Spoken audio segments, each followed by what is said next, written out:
who will be helping me co-host us through this entire list of games. Jeff, how's it going? Thanks, Opal. It is so great to be here with you for the first ever live stream from Prime Matter. I was honored yesterday to reveal the label to the world at the Summer Game Fest kickoff event. And Hola wow, chicos, you've got a lot of games there in that sizzle, over a dozen games. So I know today you're going to go a little bit more in depth to talk about all these games, ya talk in a estamos lot of aquí detail. para la But for those of you that might have missed cosilla it de yesterday Koch or just want to see it Media, again, el, let's kick ¿cómo things es? off with a look at that announcement sizzle Ya reel estamos for aquí Prime para Matter. la cosilla de Koch Media, el, ¿cómo es? Sometimes I ask myself what it all means. Let's begin. La verdad. Ya está el nombre, chicos. Y listas. L3. Ahora. Ya lo tenemos. No tengo el móvil para ver los comentarios, lo siento. No sabía ya.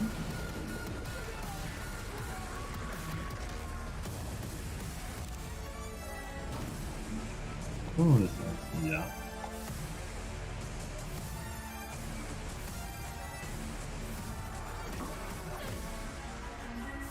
Is that who you are? My purpose makes me who I am.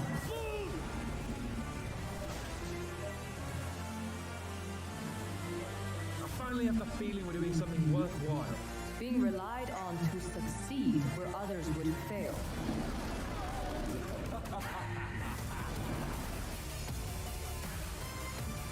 Pero...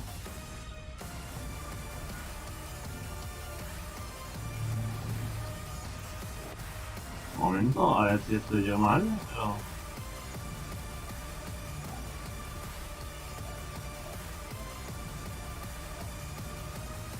Prime Matter. Yes, guys, you just saw 12 games. Supuestamente, según esto, And that's es just el the start of de Prime Matter. But before we get IGN. into these incredible games, Pero... what I like to call No, the juicy bits, no sé. I want to talk to you about what Prime Matter is and who we are. Prime Matter is the new premium gaming label of Koch Media. It dedicates itself to delivering a range of immersive and diverse games from amazing development talent all around the globe. It highlights the varied influences of global studios and their different approaches to game making. The new label will lead through creativity and expression with games that enthrall players with larger-than-life storytelling, create incredible moments, and above all, they're fun. The team behind Prime Matter is a melting pot of incredible talent, led by seasoned industry veterans and complemented by a young, fresh, dynamic team of multicultural gaming experts. The team behind are gamers at heart, working with such a wide range of passionate developers producing games together by gamers for gamers. And that being said, for all you keen-eyed individuals out there, you would have seen that one game was actually missing in our 12-game lineup for Prime Matter during the video. That is a game that comes from the Embracer family itself. Jeff got to sit down with Todd Hollinshead and talk all about Painkiller. All right, you saw the news yesterday. Yes, there is a new Painkiller coming, and Todd is joining me now to maybe give us a few more details. I know this is kind of a fresh project for Ay, the el team día at de ayer, Saber. You el guys, Gift first of all, I love that Raspón. you and Tim Willits are there, continuing Chicos, to build out está ahí. Saber. And Painkiller was a franchise. Guau, el You and I are directo de both ayer, no sé qué OG. We fue. remember it was it probably 15 years Poderoso, ago at this point? Yeah, it's been a while. Closer to two decades than one. My God. All right. Well, but it's one of those classic games. Let me ask you, from a Prime Matter perspective, you've been in the industry like me all those years, and we remember that game. Why was this a franchise that you guys wanted to sort of bring back? Well, Painkiller, when I played it back in the early 2000s, this is a game that had, it was dark, a little twisted, intense, cool guns. These are the things that, kind of hit the nail on the head of what appeals to me in a video game, both as, as a fan and then also as a publisher at Saber. So, we're hoping to capture those same sort of elements and bring those into the new game. Yeah, you guys are certainly masters of doing shooters from all your time at id, and Painkiller, does have a lot of that DNA of fast-paced action with a little bit of a twist to it. And the fact you guys are working with Prime Matter is also exciting. Brand new publisher, brand new label. What do you think of the fact that they're doing this label, and it's such a diverse lineup of companies and partners around it? I know you guys work with a lot of publishers, but it's pretty exciting to see a new label announced. That doesn't happen every day. No, it doesn't. Vale. And I think that within the Embracer Group, it's just a business that is growing. We've got great leadership at the top, and so Koch Media is wanting to expand their publishing. And I think that the name they chose, Prime Matter, sort of is it's sort of like the primordial soup of putting together stuff from nothing. So Yeah. it kind of makes me think of this Vale. is what we do when we make video games. You start with pixel zero, and then at the end of the day, you make a game. So I feel like that that kind of resonates with hopefully the type of experiences that we're going to be providing, not just within Prime Matter and working with them between Saber and our partnership, but No, tío, no tengo el across the trasteo, Embracer Group as chicos. well. Yeah, no, it sounds like they have a lot of games in development, but the fact that you are bringing back Painkiller is really exciting. And I know, fans, of course, want to know a little bit about, what's the game going to look, how's it going to play. Probably can't share a lot of details about it, Carlos but Gómez, you're kind of ¿qué in the tal? early stages of development now on this. Yeah, super early, and Alguno de cualquier anything that I would algo. share, I'd probably get Sabemos que hablamos de ti, assassinated a lo for mejor. back home once it got back to No the te preocupes. developer, because all these the first stuff that comes out almost always gets sort of iterated on and changed, and Yeah. so we're trying to keep the lid on the details until we have something that's going to be really awesome to show. All right, well, we will be waiting for it, and we know with you involved, it's going to be something very special, fast-paced action, I have no doubt. So, new Painkiller coming soon from the team at Saber, published by Prime Matter. Thanks, Todd. Thanks, Jeff. I really can't wait to hear more about Painkiller and the fact that Todd and Tim and the team at Saber are working on it. I think we're going to get something pretty special when they are ready to share more. So, exciting stuff in that sizzle reel, Painkiller, Payday, but I know there's a lot more we're here to talk about today as well, right, Opal? Actually, Prime Matter has 12 games under Hola, development señora. right Mira. at this minute. We're so excited to show you guys what us and the developers have been up to. However, before you see some of the content that we show you today, I do have to make it clear that some of this is pre-alpha, alpha, high-level concept, and some of it is about to release right around the corner. So please keep that in mind when you're viewing today's show. That being said, how do you guys feel about a psychedelic third-person survival horror game set on what it means to go on a journey about self-enlightenment and what happens when it all goes wrong? I got to speak with the developers of The Chant, work in progress title, about their game and who they are. Our game is about a group of people who go to a spiritual retreat to seek enlightenment, and they basically get a little more than they bargained for. And your character has to deal with her own personal issues as well as the cosmic terrors that become awakened. Cool. So, what type of genre is this game? And it's a bit hard to pin down with the with all the different influences and styles of gameplay, but I'd say we're probably a survival action horror game. Okay.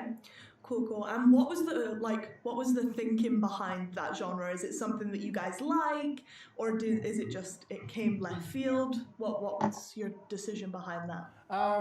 Personally, we always wanted to make a horror game. A big part of our core team have a background in third-person sandbox games, and we really wanted to combine, you know, action mechanics, deep storytelling, and we felt that, you know, the horror genre was a really exciting space to take that background and play around with. So, kind of sticking with the horror genre, why did you decide to go with that theme? It's not really like normally what you would see, this whole spiritual awakening thing. So, what was the idea behind that?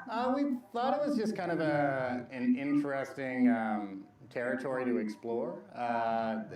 There's you know, there's a lot of influence from that with like folk horror of the 70s and giallo horror and so forth that really inspired us more from a film standpoint. And you know, taking that kind of aesthetic, something that was very sensational, very colorful, and mixing it in with you know, kind of more action-oriented and exploratory game mechanics, we felt was a fresh take on the horror space. So, kind of speaking about your Pero, inspirations and stuff, claro, what no video estoy muy games, real life exactamente media como has para inspired verlos. you to create this title? Entonces, Well, going way back when Resident Evil 2 is one of my favorite games of all time. Alone in the Dark, Eternal Darkness. So a lot of games are very inspirational to us. Our game actually started off as a game with fixed camera angles and so forth, and then we over the course of development, just especially really focusing on bringing more of an action element to it. We've since switched to an over-the-shoulder camera and haven't looked back. So, kind of talking about changes and what you guys are doing on the development side, how close is the game to like the original concept? I understand you guys are still developing. The game's quite far out, but from your original concept to where the game is now, how much has that differed? The core story and I'd say the aesthetic and the themes, those all remain intact. I'd say our gameplay, as our team size grew, we added more, we added deeper mechanics. I'd say more action to the game. Our game actually has a fair amount of combat in it, especially on the melee side. Those were things that weren't too prevalent in our original concept, and a lot of those things are just kind of based on, you know, we're a very small team at first. We're still a relatively small team, but every new person that joins, you know, brings something new to the mix. So I'd say on that end, the game has evolved in you know, scope and depth of game. Awesome. Kind of sticking on that point of, you know, you got a small team, there's a lot of challenges that comes with that. What was the hardest part of making the game so far? The hardest part was probably trying to make a game that you know, has, you know, more realistic production values, because that's where our background comes from, on a smaller scale and budget. So for us, we had to be very strategic, utilizing Unreal. We wouldn't have been able to build this game without utilizing an engine like Unreal. Previously, we had worked on more proprietary technology. And that's also great because, you know, new people that join the team can get up and running on the engine quite quickly. In addition to that, we've been using photogrammetry from the start for both our environments. All of our characters are also scanned actors, and we're using, you know, also tapping into a lot of what's going on in our city. Vancouver has a pretty big film industry, so really tapping into the film and the effects industry and tapping into that area of expertise to, you know, to just kind of try to do things as efficiently as possible. So you've mentioned like experience in the past and also kind of how rich Vancouver is. How much does that come in handy when you're working on the game? Oh, it's been extremely beneficial. Vancouver, you know, is home to a lot of AAA studios. A large portion of us work together at Rockstar and United Front Games, and we also have people who have worked at the Coalition and EA, as well as some smaller independent studios as well. And in addition to that, you know, having the film industry here, where we can utilize, you know, local talent. We're working with union actors. We're scanning actors as well that we're using for our characters, and we're actually currently auditioning a couple remaining characters for the game, and as well as doing the finishing touches on our new motion capture studio. So we're going to be doing a full cinematics push over the coming months. That's a really exciting place to be right now. Awesome.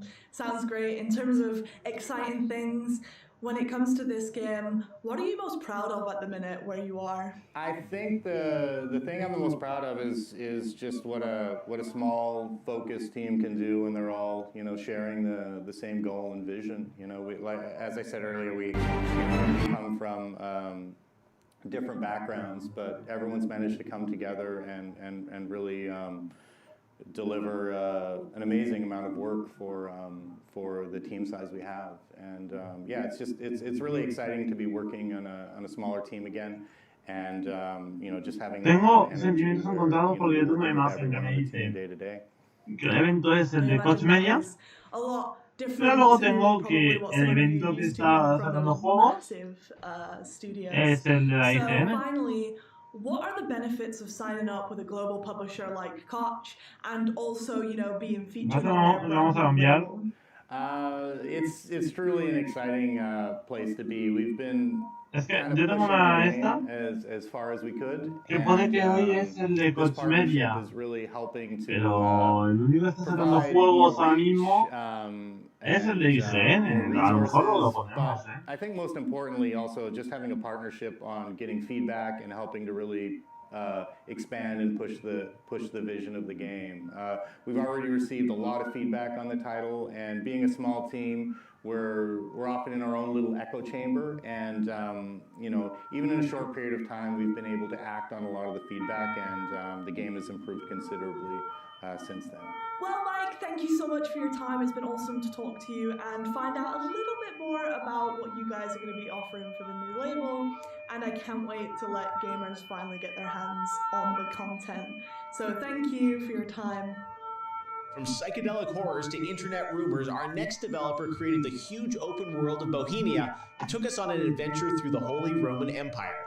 However, there have been some leaks that this action RPG may have a home on the Switch. Opal sat down with Warhorse Studios to try and get to the bottom of this. Kingdom Come Deliverance on the Switch. That is quite some news. Yes, that's true. Kingdom Come Deliverance is coming to the Nintendo Switch. And as you said, it's about gamers, devs, and games. In our case, or in this case, actually gamers play an integral part in the story. What do you mean? Well, some kind of confusion happened in the end of last year. We Warhorse Studios were preparing the release of the Kingdom Come Deliverance Royal Edition on PlayStation and Xbox, but someone most likely ticked the wrong box in Japan, and it looked like it's going to be released on Switch as well. Of course, by that time there was nothing existing like that. We were not even thinking about the possibility that Kingdom Come Deliverance could go on the Switch. However, Nintendo Japan took this information, some Japanese media, and then the snowball started rolling. All of a sudden it was the talk of the day. Kingdom Come Deliverance is releasing on the Switch, but as I said, nothing like that was planned at all, and we didn't even think about that.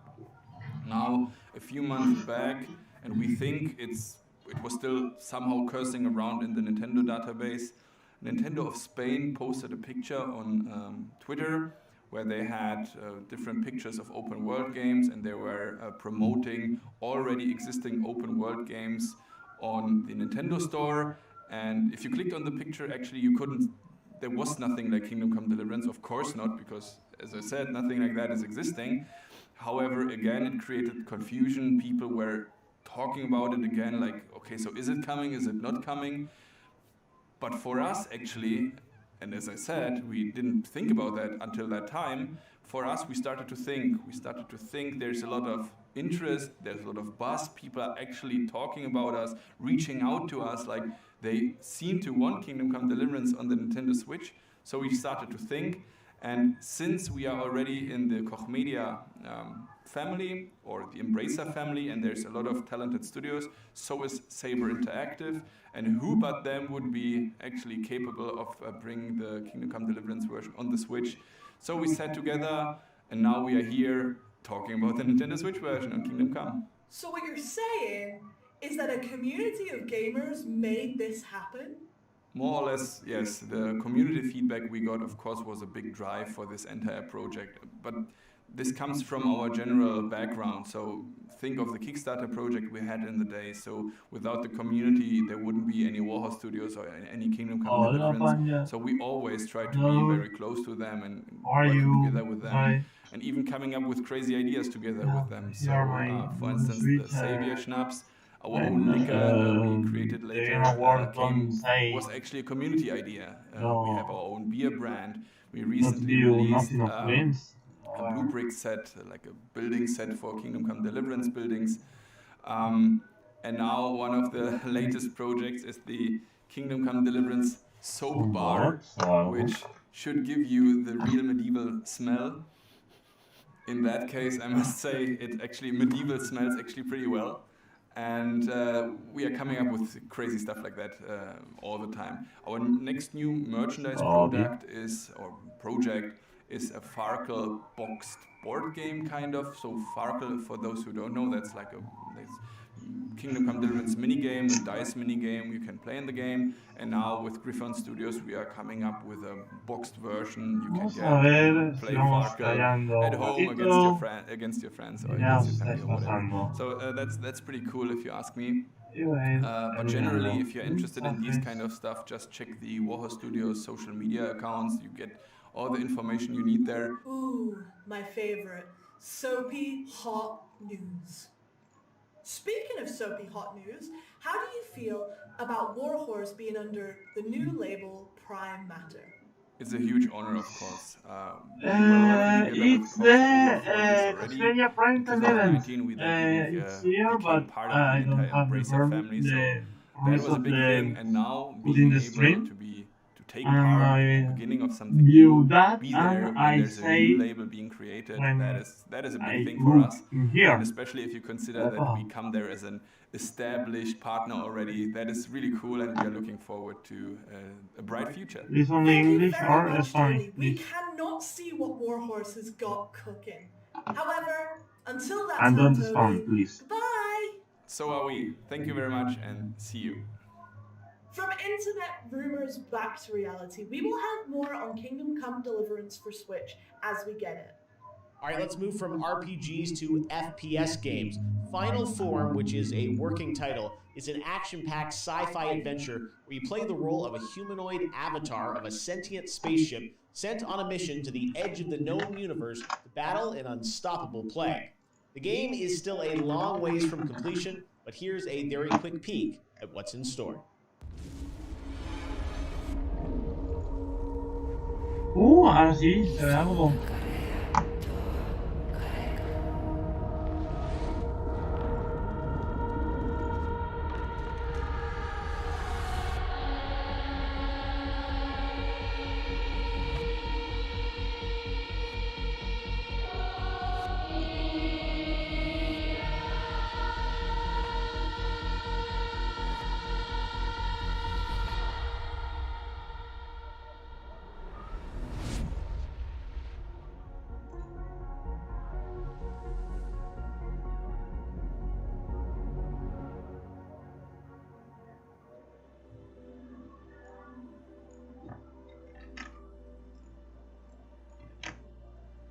Hi, we are Raycon Games, and what you have just seen is the first glimpse of our upcoming game called the Final Form. Final Form is an action-packed, epic sci-fi FPS in which you are a female-formed humanoid machine on a space mission with no return. At the heart of the game is a mystery and alien worlds to explore, but also an adrenaline-fueled combat. In Final Form, it's all about the freedom and power of movement, being a machine unrestrained by human weaknesses. There are numerous abilities and gadgets that come with your robotic body, so you can give yourself away to the fantasy of becoming an unstoppable cybernetic goddess blazing away in a spectacular ballet of destruction.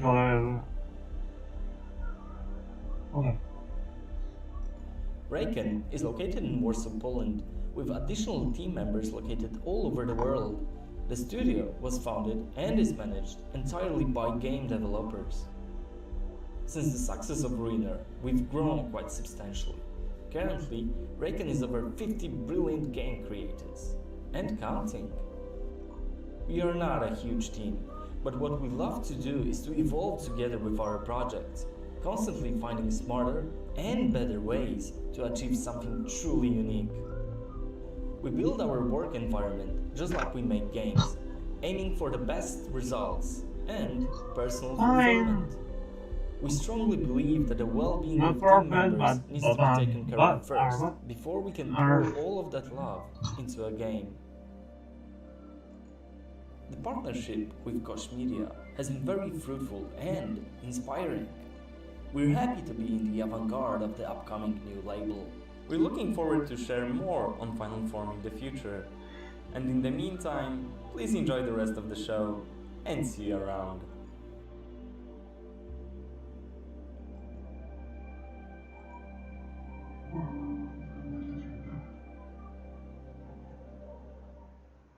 I have to say, guys, I love the soundtrack from Final Form. Moving on to our next game, which is just as special. What if you took Lovecraftian and Gagaris themes and mixed it all together with hardcore RPG elements? That's exactly what Masterworks Studios are doing. I get to sit down with their CTO to talk about their game, Dolmen.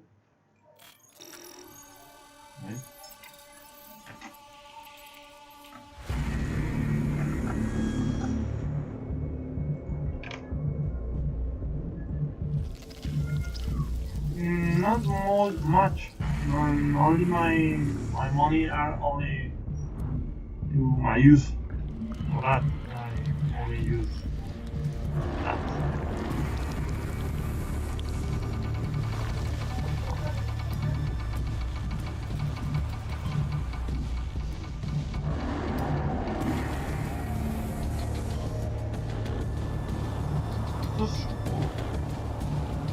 That's DSR again.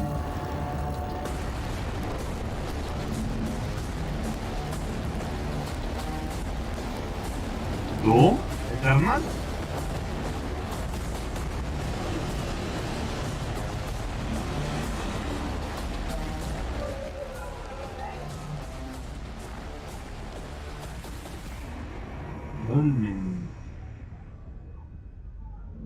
Let's speak now to Gabriel Ferreira, CTO of Massive Work Studios, who joins us now from Campinas near São Paulo in the southeast of Brazil.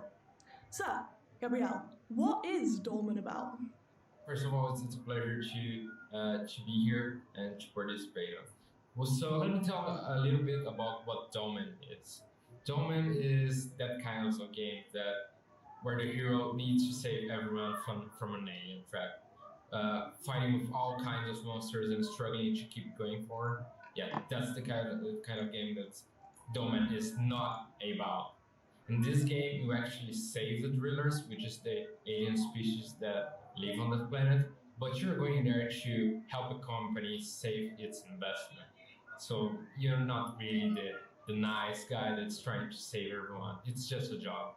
But we hope that the players consider the humanity, the greed, the war, and the spares and the challenges that come to mind along with that job. Taking all that part, and yes, Dolmen is also about fighting all kinds of monsters and struggling.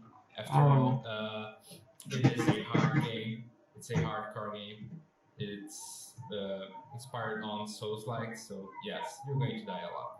Awesome.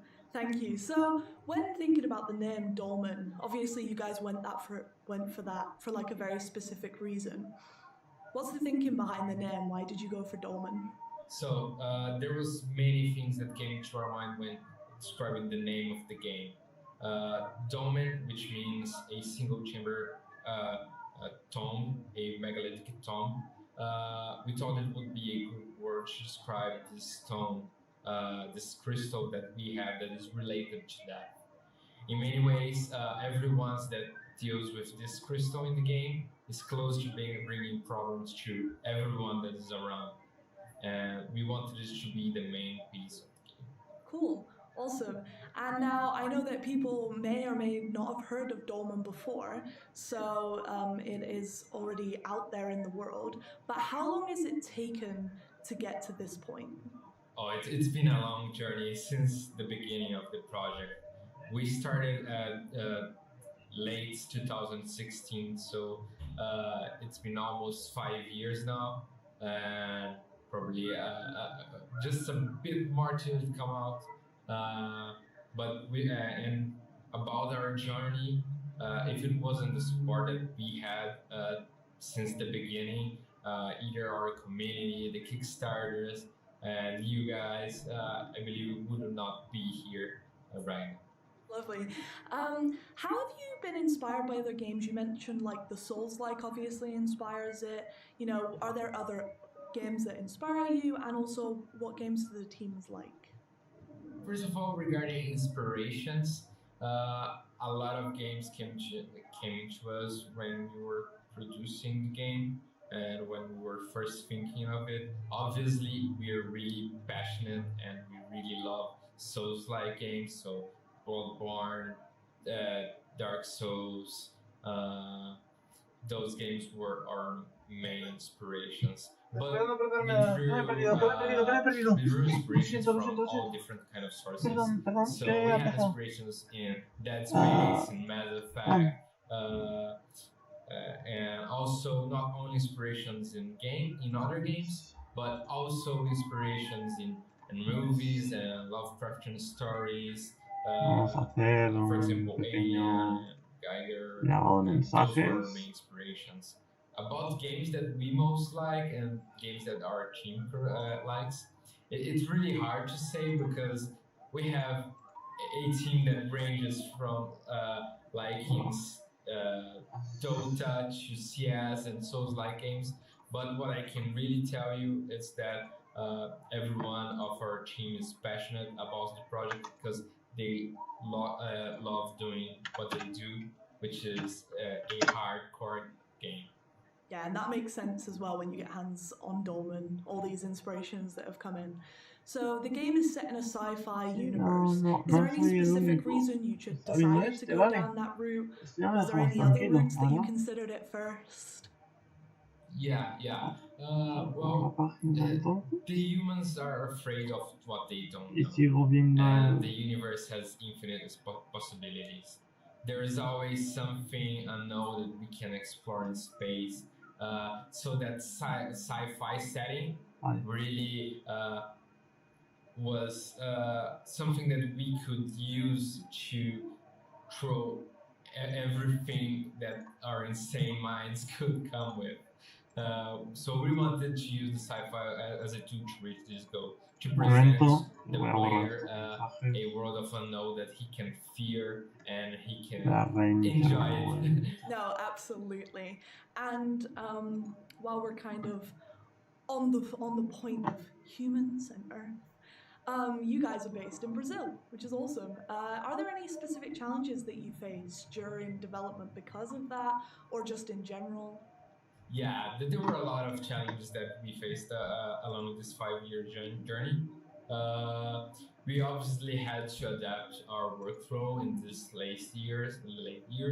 So 2020 and 2021 was a really challenge for us, but it was something that we could adapt well, especially because even that we're based in Brazil, we're not only based in a single location in Brazil. We have people spread across the country, so it was easy enough to overcome that challenge. But there were several challenges since getting development kits and finding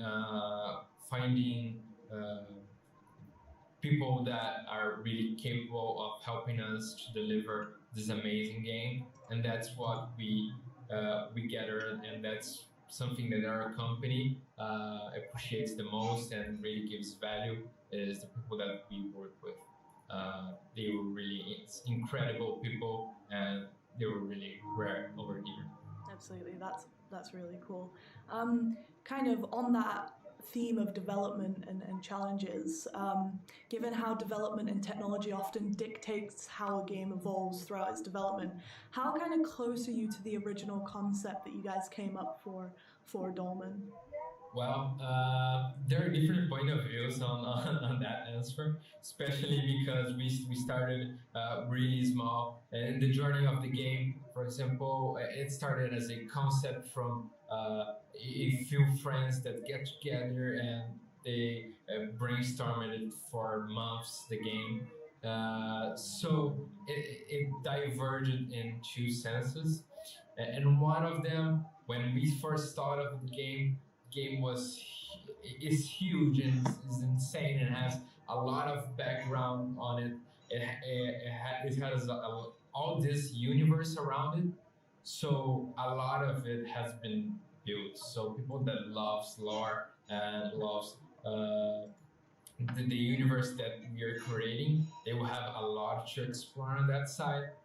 But the game from its original concept evolved a lot, especially now that we have more tools at our disposal. So on the tech side, it advanced way better than we imagined. Back 2016, we didn't have all the resources that we have now. So of course, we made some sacrifices here and there, and in order to achieve our goal, but we were never happy with satisfied at that point of satisfaction. We want to reach more. At the end of the day, this is also a game, and we are having fun. But on top of all, we want to make a brilliant game for the player. Absolutely. And speaking about like making the game and the development of the game, seeing as you are lead programmer as well, what was the hardest part of making the actual game? I believe that we could have gone into different options, especially, for example, we could have wanted to make a game that was simpler or smaller or not have that many hours of gameplay. But we decided to go to a hardcore game, even that's a first game of our company. So we decided to go full into that challenge. We faced a lot of challenges, as I mentioned previously, but I believe the hardest part of the game was finding the correct professionals and focusing on what we were doing, and keeping yourself focused for 5 years on a single game is something that is challenging for everyone, especially right now. So it was a difficult decision, but we wanted to make that. Regarding programming, and as a programmer, there's a lot of that I could keep talking and talking about. What is the harder? Multiplayer is always challenging, but finding that balancing fit, so the game that it is not unfair, but it is hard. So we wanted to aim hardcore players. So this was really something that was hard. So you mentioned like 5 years of development, which is a crazy long time. How have you kept yourself motivated? How have the team kept themselves motivated? I won't say it was easy, because it wasn't.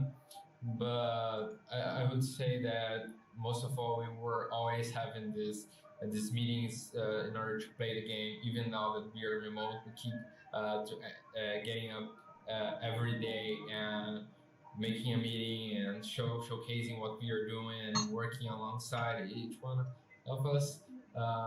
Also, a lot of things that happened before COVID was the events. The events always made us super happy. So showcasing the game to everyone and getting the players to play the game and see how they react, it was something incredible for us. It really made us feel proud of what we were doing. Yeah, absolutely. I feel like everyone's missing that event feeling, right? When you actually get to see people on the games and you're like, oh wow, everyone's loving our games. I think it's something that everyone is missing, definitely. Speaking of kind of motivation and happy times, what are you most proud of this game? What have you guys worked on that you're like, yeah, we did that? I believe that the universe that we created is amazing. It has a lot of background from it. So, for example, we even made some comics for it that we prepared. We have a lot of story, some crazy cinematics. So we're really proud of the universe that we created, and this game that we made, and achieving what we did is what makes us feel proud. And now that we have partnered with you, getting to expand that universe and getting to get closer to our original concept and what we meant for it, that is something that makes us really Cool. Awesome. Speaking of partnership with us, what are the benefits of signing up with a global publisher like Koch on their brand new label?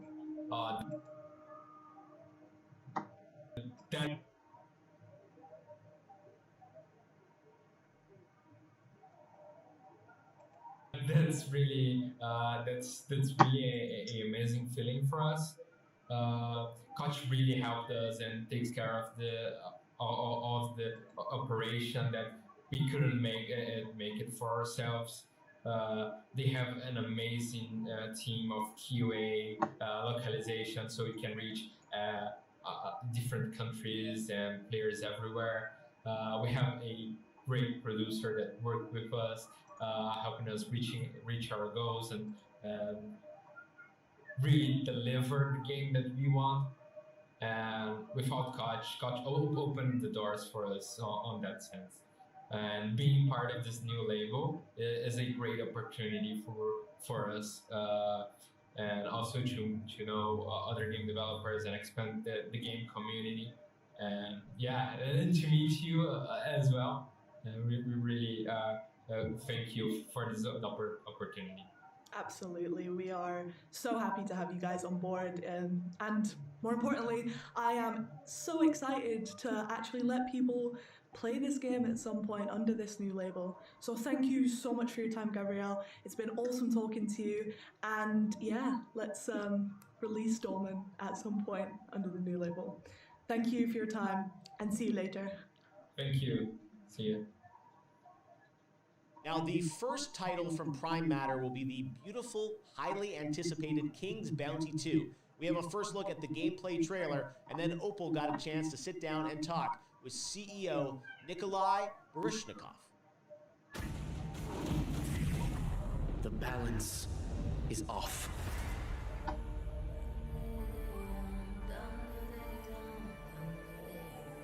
Our land, Nostria, dances on the knife's edge of fate. King Claudius, my father, cannot lead, and his absence has set the realm in motion. Something is coming. Now the burden of the crown falls onto me. Nostria was flourishing, but there is unrest. It used to be beautiful here. My wife and I had a nice life then. Conspiracy, sabotage, necromancy. They all threaten this land asunder. But we must unite, for distorted terrors are advancing. Rumors tell of a false prophet, putting our hope in something that does not exist. A seer foretells that our savior is among us. People of Nostria, you laid faith in my father, do so to me. We must look towards the horizon, fight back the darkness, and preserve the light of our land. For Nostria!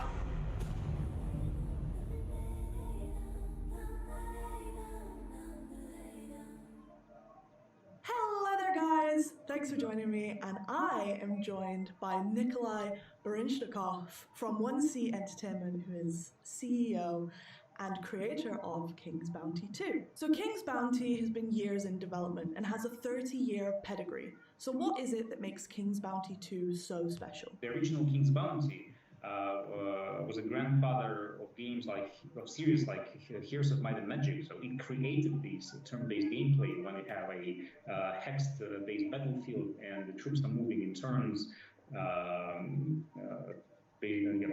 like chess pieces on the board. So I think that's the key, the cornerstone of King's Bounty. Absolutely, and kind of speaking about that, and I know as you mentioned, the first King's Bounties was 1990, and then you had the King's Bounty that you guys created in the 2000s. What technical improvements, now that we're in 2021, are you most excited about implementing into the new King's Bounty 2? Well, I'm a huge fan of the core aspect of the game with tactical battles, and if in the previous games the battlefield was always a flat surface, so now we're bringing the battlefield into 3D. So we will have, line of sights, hills, like simple example, if your archers are located on the hill, they will do like extra damage for the high ground, etc. So moving the battlefield to 3D is a huge step forward. And then the whole role-playing part, the exploration part, we decided to move more towards games like Fable or Mass Effect, epic, big role-playing games, as opposed to have a top-down isometric view with tiny little character on the horse just galloping around the map. So we are moving towards this kind of epic fantasy adventure.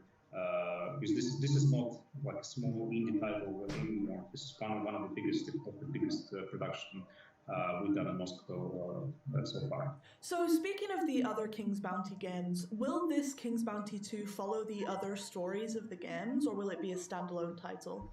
No, the game will not follow on any previous games. But even the previous King's Bounties, they were all sort of like disconnected. There was like the main protagonist, there were a bunch of evil guys, there's like a small quest. And I would say that a previous King's Bounty, it was not like an epic RPG adventure, so the game was more about just battling random monsters on the map and solving some little quests. And then King's Bounty 2 is really, a epic adventure.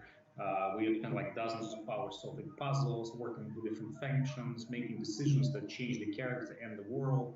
So we're really moving much more towards an epic RPG. However, this is a rare combination where our game, King's Bounty, is not an action RPG. It's not a Witcher game where you have to quickly press buttons on the joysticks and battle enemies in the field. It's interesting crossbreed of a high fantasy role-playing game with a tactical strategy title, which I wouldn't.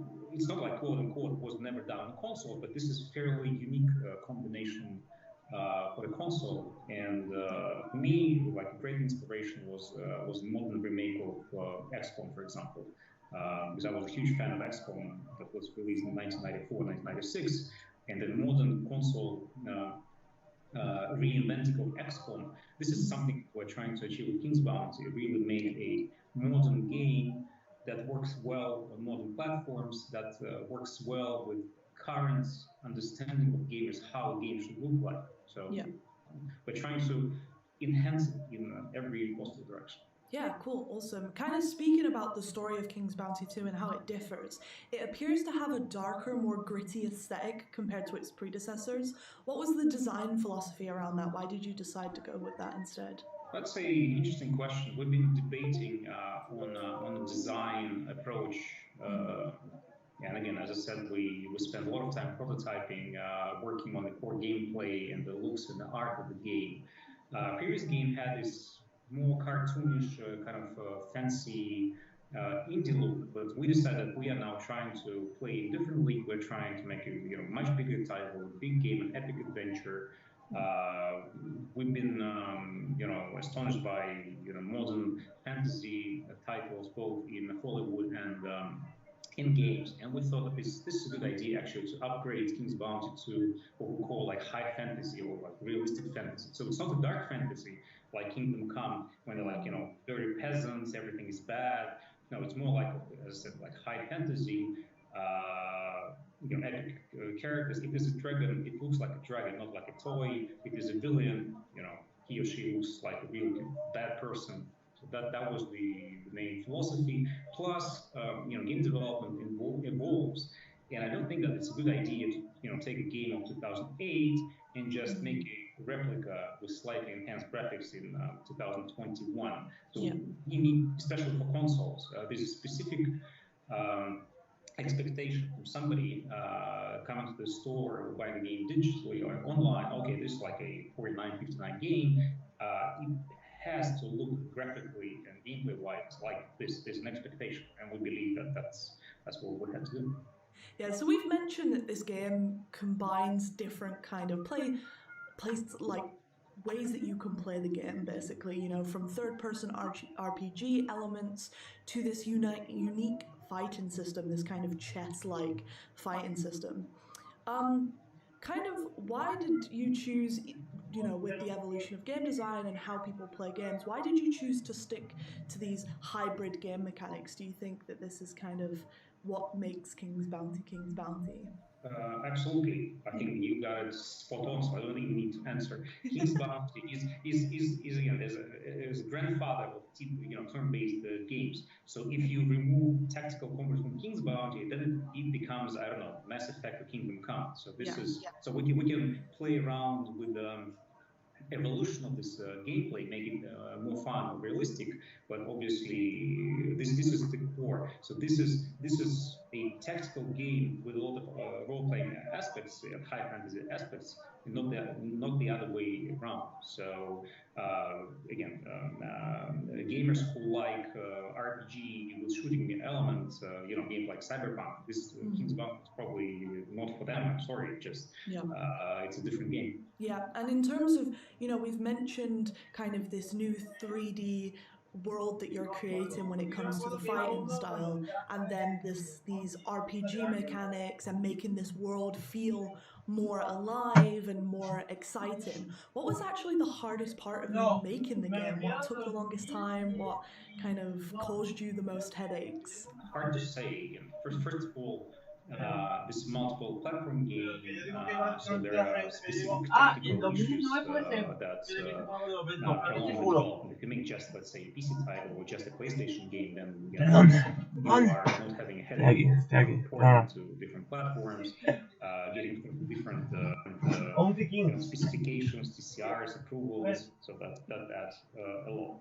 And then secondly, the production itself, as soon as we went away from this kind of cartoonish kind of you know, easy-looking isometric view into a 3D high fantasy and the production of assets. So we wanted to build like a huge map. We wanted to populate this map with a lot of characters that would just move around, go somewhere, you know, have their own like stories. Then we decided to instead of having like text dialogues, we decided to produce a lot of engine-based cutscenes to push the story, to explain what's going on.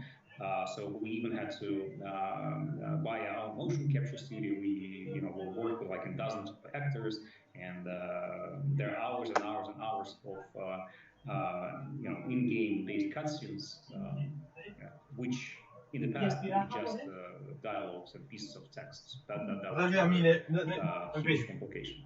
Ahora sí, creo que ya está todo on point.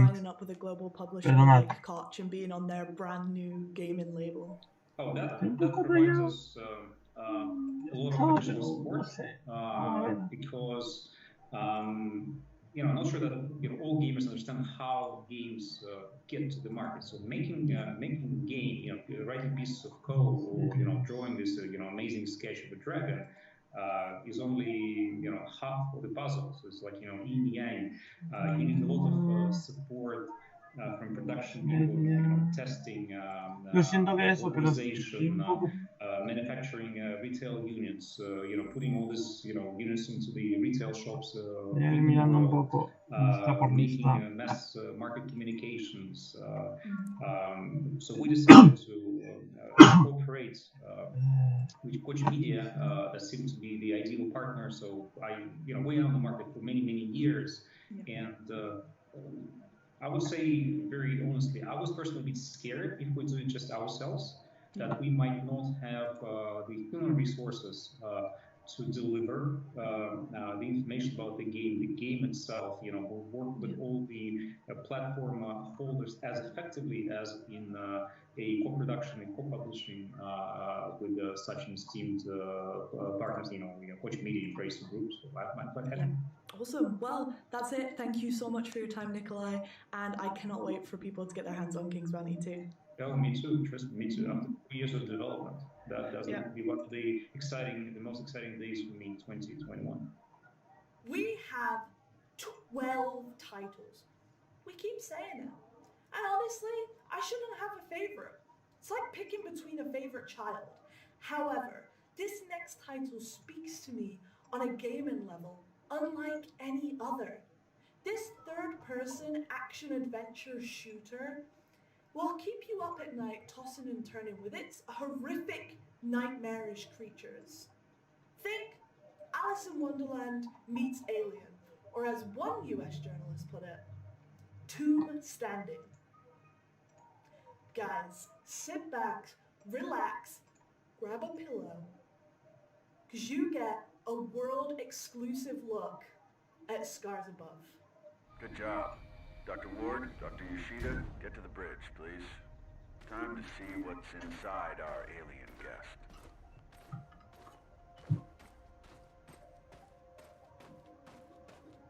Realmente. No va a pasar nada. Nos van a partir la cara en 200 lados. Telemetry check. We're ¿Se imagina? De repente empieza a venirle gente y se empieza a morir o algo. Wow. Sí, porque sí. How is this possible? What planet is this? How did I end up here? Sí, es posible, ella. Persona. Todo es posible. Y se intenta con ganas. Log entry. The gate has an internal conduction system. The 3 points on the rim seem sensitive. A targeted blast of electricity should... Hostia, esto me sonaba.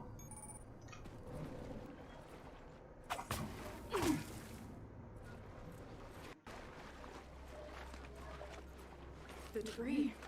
It's from Hermes. It must have splintered off as it entered the atmosphere.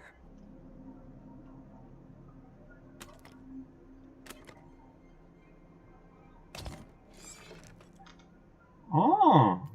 Mira. It's still intact.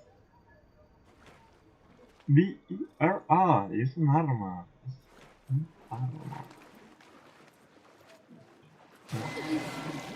Hola. Buah, mata mucho eso, What the hell was that? Ahorita con eso se mata bastante.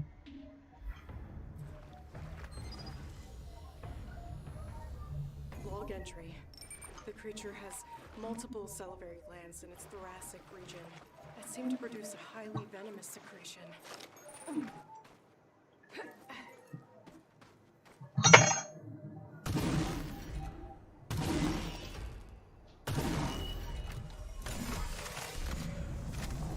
Wow. Una cosa muy loca ha pasado ahí. Ole.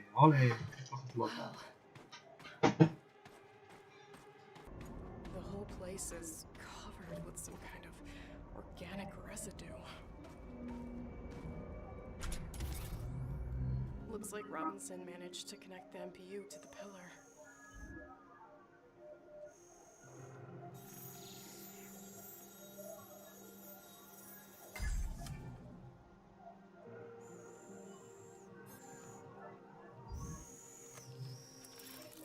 This will help me get through that tissue webbing. And I'm taking the MPU. Oh.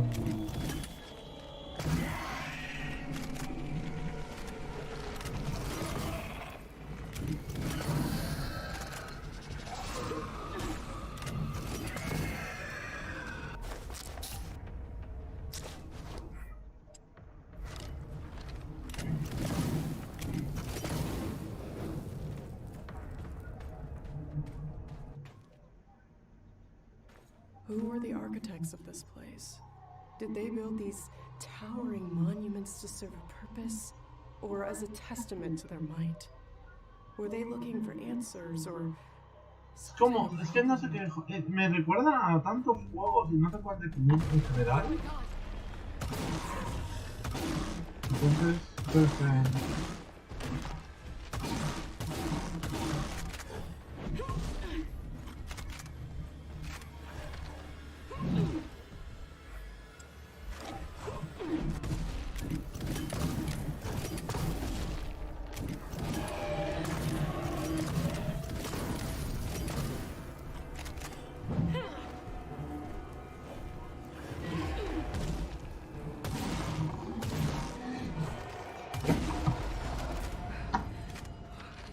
This thing was huge.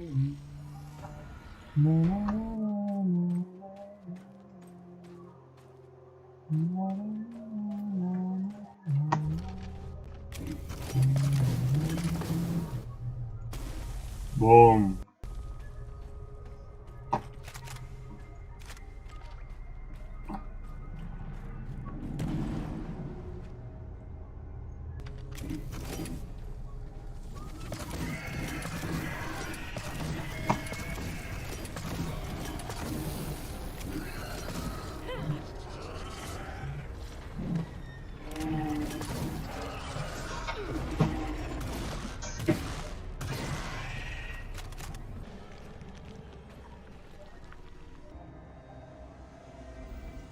Appendages are dripping with the fluid that's freezing. Yo no sé qué juego es, pero me mola mucho. There's the brain, neural pathways leading to various organs. The deuterocerebrum seems to be generating an electrical charge.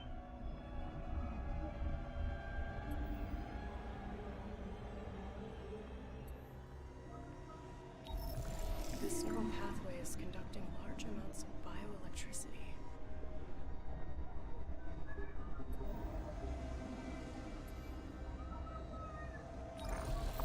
This gland is secreting the cryogenic fluid that's freezing the water.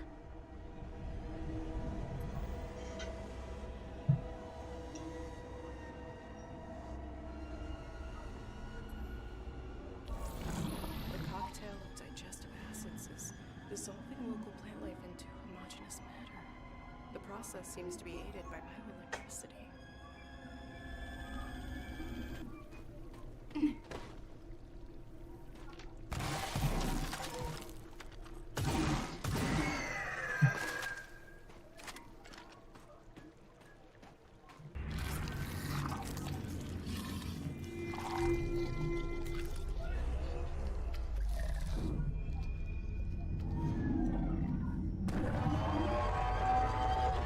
Bueno, bicho gordo nunca muere.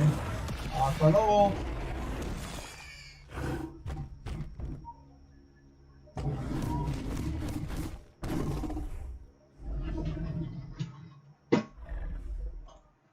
That really was something. And last week, Opal had a chance to talk to the developers, Mad Head Games, and ask them what their game was all about. Hello there guys, joining me now from Novi Sad in Serbia is Ivan Zorkic, game director at Mad Head Games, who's going to tell us all about his new project. So Ivan, what's Scars Above all about? Hey there. Scars Above, well, an alien object appears near Earth, and a team of astronauts is sent to explore it to do a close-range scan. However, for some reason that I don't want to go into now, this results in them in an event which causes them to be transported to an unknown alien planet.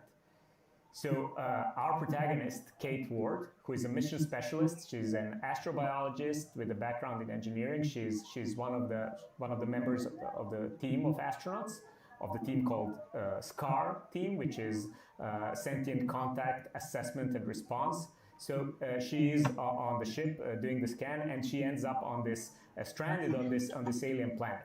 So one moment she's with her team in the ship, and the other moment she's on this strange planet alone.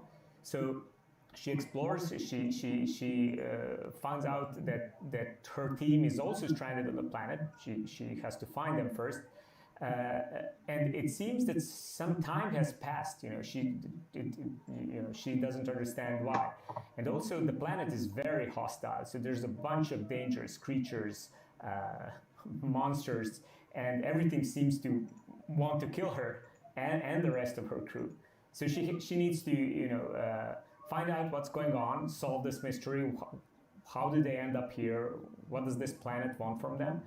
And the story unravels, and she actually learns about the place and learns about the mystery behind it. But it's all about like being stranded on this kind of scary, but also in a way strangely beautiful world, and facing a lot of nasty creatures and monsters. Yeah. So it's like kind of keeping on that theme of the realm of possibility and whatnot. How much in the game has its roots in the real world, and how much is just plain crazy sci-fi? Well, it's mostly sci-fi, but the themes come from the real world. So they're inspired by the real world. I think the best stories come from the real world, even if they're about, as I said, dragons or fairy tales, and of course spaceships and space exploration. Like there's always this component. So on one level, Scars Above is about reason versus terror. And this is a very important topic to me, and that's a very real world topic for me. Like in our world, a lot of bad things come out of fear. And this fear, gives birth to some unreasonably dark actions, which lead to more bad things and more fear and more bad things. And in a way, Scars Above is like, for me, a metaphor for reason standing up against terror. Science against darkness, knowledge against ignorance. So apart from kind of staying within sci-fi, and obviously that kind of opening up the possibility that this can actually happen makes sci-fi what it is. Is there any other important reason to you to keep, that sense of realism still there in the game? So there is there is a reason to keep realism, but I think the better word is to make it believable. So if you go for absolute realism, you're kind of limited on what you can tell, the story you can tell. It kind of is like there is fiction element to the sci-fi, right? But we want to make it believable, and the reason why this is important is because I would like to create this what if vibe.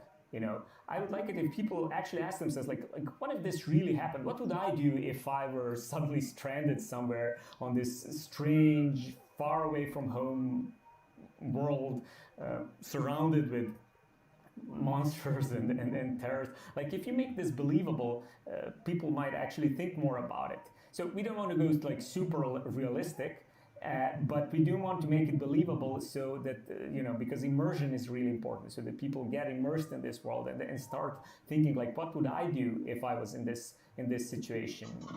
And what if this was really like, what if this happens someday? What if an alien object does appear near Earth someday, and what would happen? Absolutely. And then you mentioned the lead protagonist, Kate Ward. You told about her job title. What else about her?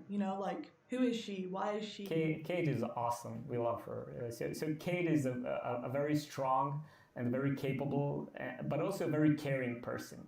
So she's an astronaut. She's a scientist, a team member, a colleague, an explorer, and she always has like this childlike scientific curiosity. But one thing she is not, and that's a warrior, like a trained warrior. She's not a soldier, so she's not like a space commando or anything. And and she does end up in a situation where like she needs to fight for her life. So that's a theme that's kind of like really interesting to us, because the fact that she's not a trained combatant doesn't mean she's not capable. So she has like a strong will, a sharp mind. And she's very brave and tough, but like she's under tremendous stress in our game, and we want to show how vulnerable she is, how scared she is, how distressed. Because true courage doesn't it doesn't come out of lack of fear; it comes in face of fear. So we do want to show this fear, and it's actually like this, the fact that she's overcoming this, like fighting her emotions, fighting all the stress, that makes her courageous, and that's great. So she gets frightened, she fights her emotions, she's susceptible to panic, which I think kind of makes her relatable. Like she's not like I'm all out of gum, I'm kicking ass and chewing bubble gum, and I'm all out of gum. Like that's not her. She is like her heart pounds. Her voice breaks, she trembles. En cuanto termine esto, si te parece, tiro. That's what I really like when her voice breaks, when she's like really scared, but she like clenches her fist, and the adrenaline kicks in, and she pushes through, no matter the obstacle. And she does it using her mind, and using science, and using her cunning to, craft these weapons and gadgets. ¿Estás segura que no quieres que lo haga yo? Awesome. So you mentioned ¿No quieres que lo haga yo? that Kate's a team player and that Scar gets sent up. Who else is in the team? Who else are we going to be meeting on this adventure? So she's a part of a 4-person team. There is the commander of the mission, Commander Robinson, Richard Robinson, and he's like a person with a military background, like a pilot and an officer, and like he is the commander after all. But the rest of the team are mission specialists, because and this is also kind of like the idea that it's this alien object appears, we send scientists and explorers trying to figure out what's going on. So Kate is joined by her close friend Tamara, who is and also like a scientist and an astronaut, and by Mike, a little bit younger member of the team, but who is also like a communications expert, and like they're all scientists working together to solve this mystery. But Kate does get separated from them, and part of the game is actually uncovering the fate of her other team members, and I don't want to spoil anything, but Kate obviously cares a lot about her teammates and her friends. Speaking of best feelings that you can have, what are you most proud of up to date of Scars Above? I'm actually gonna give you a corny but very true answer. I'm most proud of the team. So like making a game is a huge effort, and it requires a lot of hard work, focus, energy, dedication, but also like cooperation, communication, support. So it's just like looking at a group of people working together on a common goal, that's really inspiring. And I think that's truly the case with any development team. Like when you ask them like what you're most proud of, and I keep thinking like one day in the future, I may actually forget some of the details during the development, but I will always remember the people I worked with. That's awesome. And then last question, what are the benefits of signing up with a global publisher like Koch and being on their brand publishing label? There's a bunch of benefits, but like, having access to certain resources, to experience. This is a game, with many firsts for us. So having someone to just like, share thoughts and share the experience is really valuable. But, on a personal level, I have to say this, and I'm being perfectly honest, like the biggest benefit for me was meeting a bunch of great people on your side. And I truly mean this. Like, it's a continuing pleasure to work with you. Not just not just talking about the game or how we can make it better, but just like we talk a lot, as you know, like we chat about various things. Just meeting you guys, like it's a tremendous boost to what we're doing. And I don't want to downplay like the obvious benefits, because there's a lot of them, like their infrastructure, the resources. But for me personally, it's just like meeting and getting to hang out with you guys.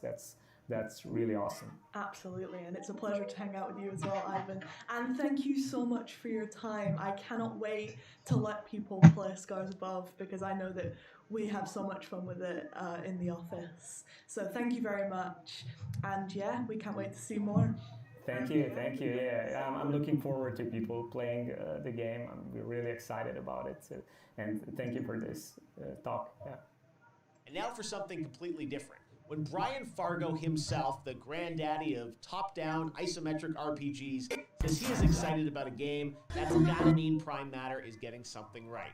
Encased is an isometric dystopian sci-fi RPG scheduled for release this autumn. And this new trailer, which we're unveiling today, should give you a pretty good flavor of what the game is all about.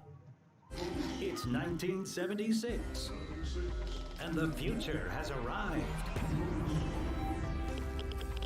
But here's the skinny. We at Cronus need you. Cronus was formed after a dome-like structure was discovered 5 years ago. Was it from our ancient past? Was it made by aliens? Does it run on perfectly harmless nuclear power? We need to know, and humanity is waiting for you to help unlock its secrets. Descend into the dome itself and join one of our incredible research teams. The only question is, which wing of Cronus is the best fit for you? If you like taking orders, cracking heads, ultra-violence, and guns, lots of guns, then the Black Wing is for you. Can you build and repair incredible technology, but not expect any credit for it? You sound like an engineer to us. Welcome to the Blue Wing. Are you a doctor, scientist, mathematician, or any other type of brainiac? We've got you covered in the White Wing. Do you like taking credit for the hard work of others, but never do anything yourself? Those forms won't fill themselves. That's management, mister, and the Silver Wing awaits.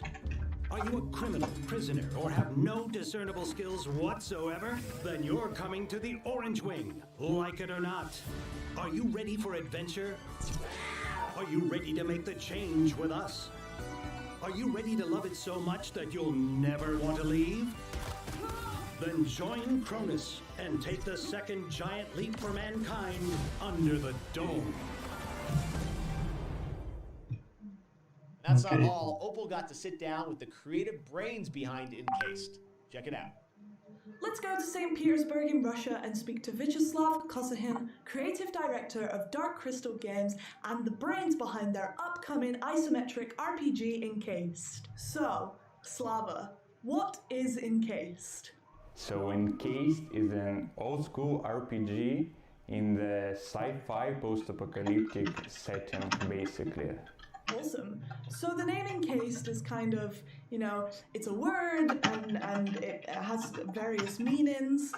What's the thinking behind the name? The thinking behind the name comes from the setting of the game, from one main entity of it, which is the dome.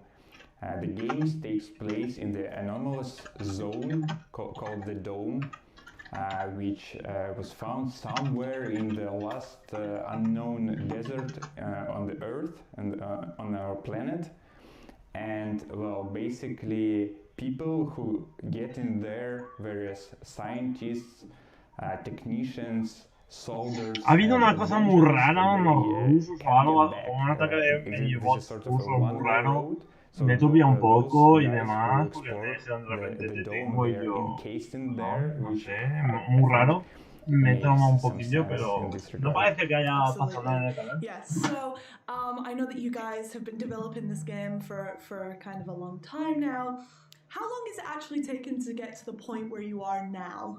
So we are developing the game for 3.5 years now. We started late in 2017 with some pre-production, but obviously we have thoughts about a project like this for years and years before that, before they was crystallized in something, something that really exists. So it takes 10 years of thinking behind this game, this project, and 3.5 years of actual production time to this point. So considering how long it takes, how do you guys keep yourself so motivated just on one particular title? Well, we can't say we have any problems with motivation on our own, because for most, if not everyone on the team, this is a dream project that comes to life. So that's fine in this regard. The motivation is always high, but also we are in the early access, and we're really open with the community from the very early stages of the project. And because of this openness and talks with the community, and we have had a crowdfunding, and now we are in the early access, we have this constant feedback on the project, both positive and sometimes negative, which obviously keeps us motivated. If we would be on our own for those like 3.5 years and some extra time we'll spend on developing this game, maybe the motivation would decline a little bit, but with those constant talks with the community, shared feedback, we're all good. Awesome. And then kind of bringing it back to the game, given how development and technology often basically dictates how the game evolves throughout its development, how close to the original concept that you came up with years and years ago are you now with the game that you have currently? The overall concept, we managed to keep it alive. We managed to keep it true. It's a very old school CRPG type game, which is inspired by many golden classics of late 90s and early 2000s. And in that regard, all those ideas survived through the process, which is really great. Most of the mechanics, abilities, perks, and all those little things which these RPGs are built from, we managed to put it in there too. But obviously, because technology changed and even time passes, some less important things, I'd say, like maybe graphics or maybe art style beats or maybe some topics and themes, we explore those transformed and changed during the process, because making games and RPGs particularly, it's an iterative process and takes many iterations to figure out what is the heart, what is the idea you want to bring to the players. So those transform and crystallize during this long development. But the original concept, the very heart of it's all in there, which is really great. Yeah, so speaking about the concept, what's the actual narrative of Encased? The story of Encased is a story about exploring this anomalous zone, the dome.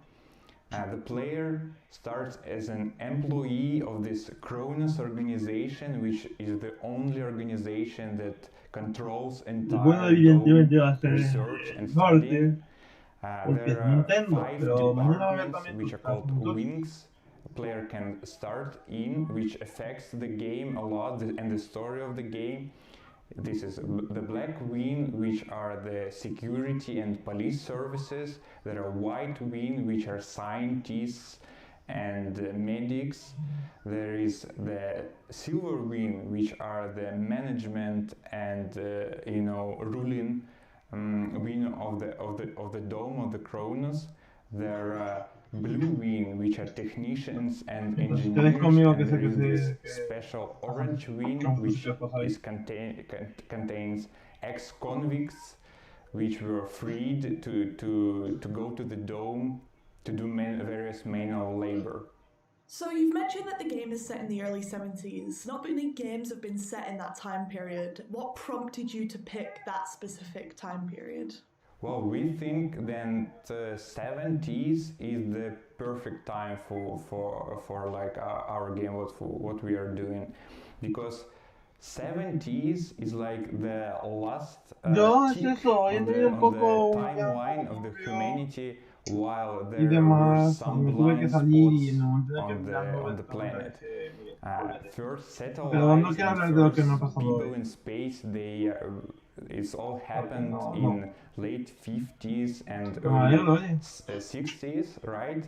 And 70s is the last spot on the timeline when there is some, when satellites do not have this complete web surrounding the Earth and the planet, and there are some blind spots where such an amazing and dangerous place like Dome can be hidden.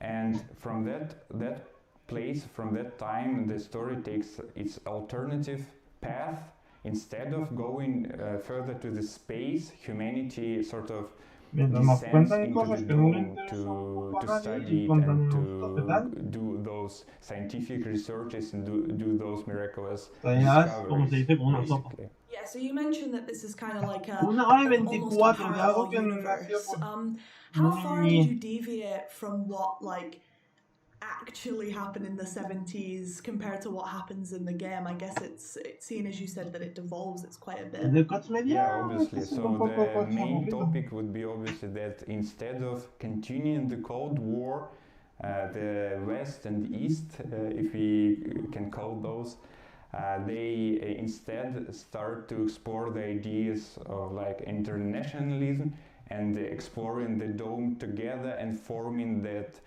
super corporation Cronus, which is actually the only foundation that explores the dome, controls all the researches and controls the flow of like artifacts and scientific researches which comes from the dome into the rest of the world.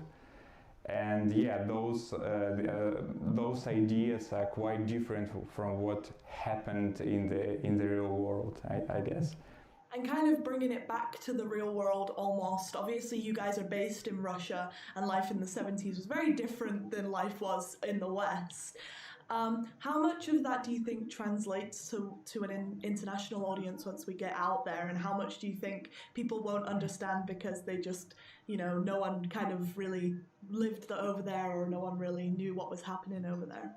Oh, as I said, I think the game pursues the ideas of internationalism when very different parties across the world could put their own struggles, political and other struggles aside to humanity become something bigger. Bueno, a ver, voy a pasarla. Is united Pasó un together poco difícil, no quiero hablar to, de you know, be es una cosa something que no more sé, and es to que explore the dome, la its gente que, dangers por ejemplo, mi and madre que its sí que discoveries, estuvo basically. presente en ello, no Absolutely. quiero Now que, bringing it kind of no se vuelva a back to hablar de you ello, guys and the porque ha developers sido again. algo que me ha dado You mentioned impotencia that y you were demás. inspired by other games. What games really Ahora truly sí que no lo inspired digo ya you? está, Not pero just no games, quiero but que vuelva a media. pasar algo así. And also, what do you and the team like as well when it comes to video games? Well, we are here all the hardcore RPG fans, so it's not secret why we, I suppose, picked up a project like this to develop, and it's not a secret that the game is it's in a very hard way was inspired by the Fallout series, and the other great RPG games of late 90s and early 2000s, and some modern ones too, actually. So speaking about development, what was the hardest part of making the game for you guys? I think the easier question would be what was the easy part. I can't really come with much things which were easy. It's all it's an everyday struggle in a way. Te raya el WhatsApp si quieres lo hablo, no tengo problema. But Y te daría por a happy marathon and it's a happy everyday struggle basically for us. Absolutely, and then moving it into that more positive thing, the happy marathon. What are you most proud of when it comes to Encased? I'm obviously proud of both the team and the project itself because both us here in the team and our community, we often forget that 3.5 years ago there was nothing, there was emptiness, nothing existed.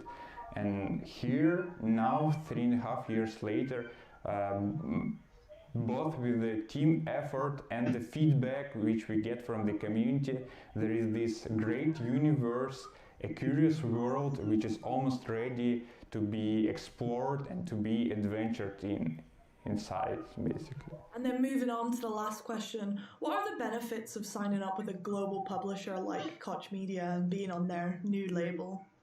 So we think that signing with a partner as Koch Media is really great because it not only benefits us as developers, but such partnership also benefits our community, our players. We as developers, we get more time to work on the project and polish it so it would be in the perfect state.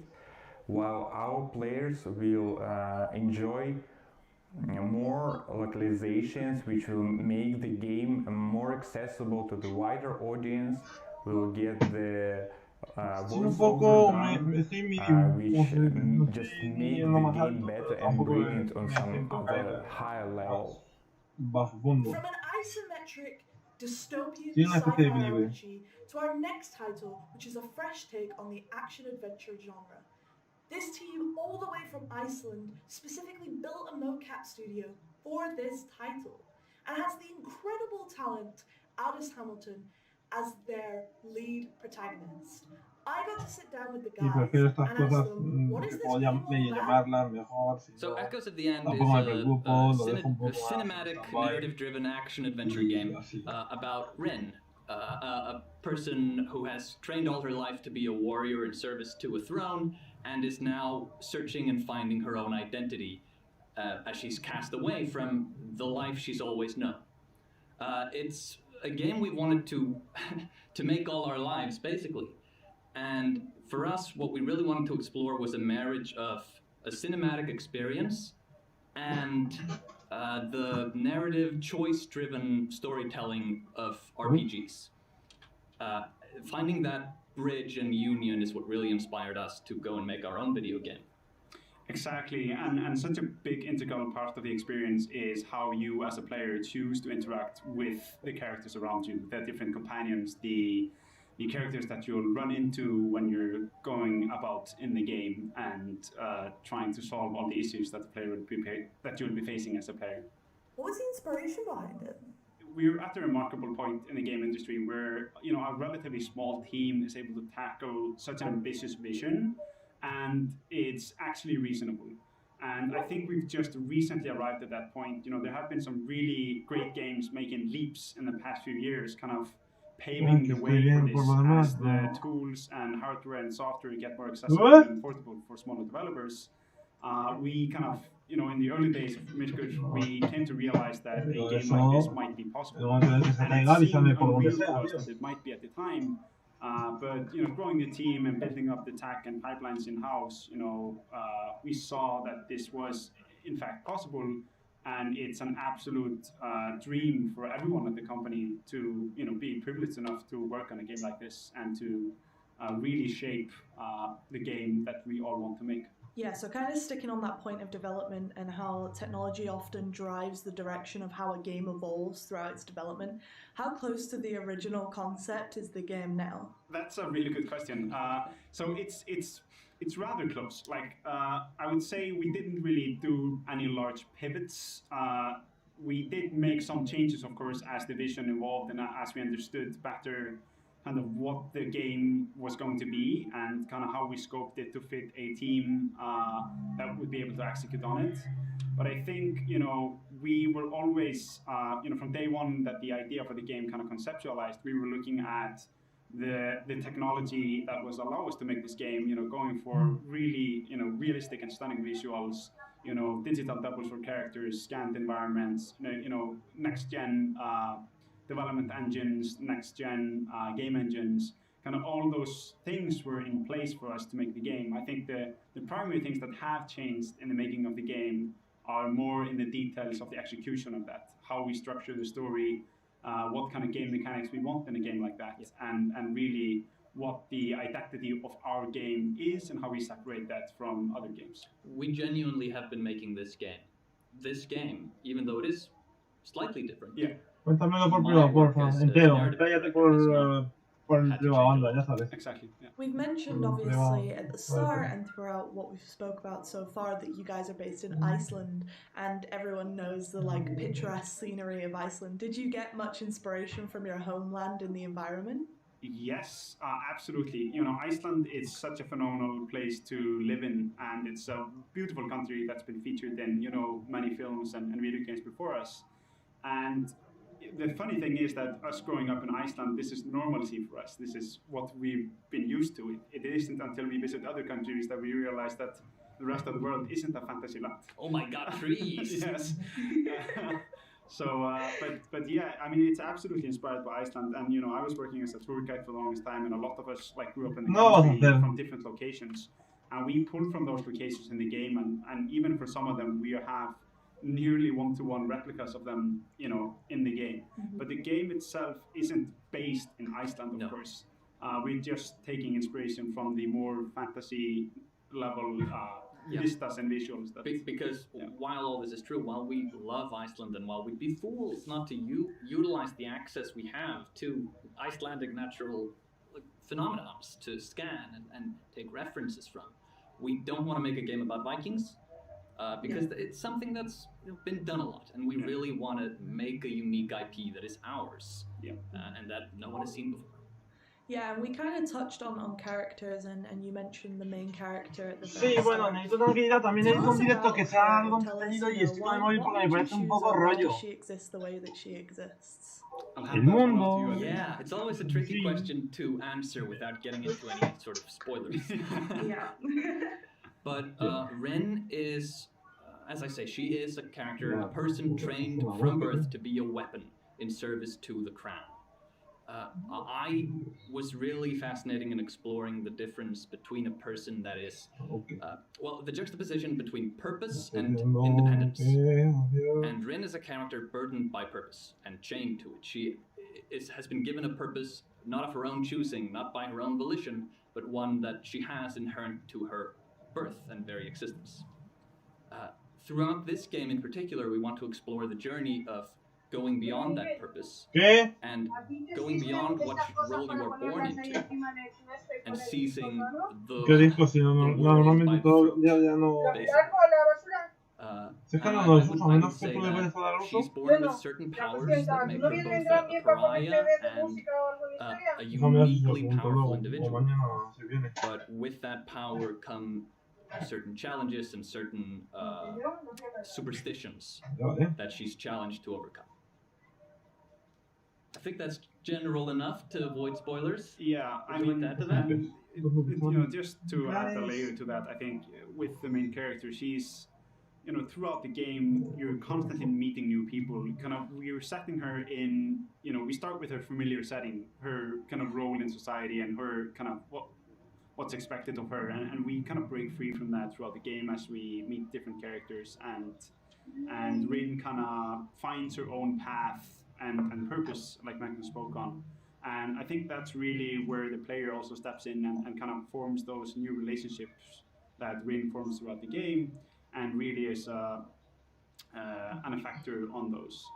I think what really heightens Rin as a character in the game is the performance by the excellent actress behind her, who is Aldís Anna Hamilton, who is absolutely phenomenal at portraying such an awesome character. Porque aquí dice que tengo dos hardest part of game development so far? I know you guys are still in the development, but what's been the most challenging? The most challenging part of game development. I think that's a different answer for every game. Yes, I think that's a different answer for every game, and I think it even might be a different answer for every team member, depending on the different perspective that they have into the game development.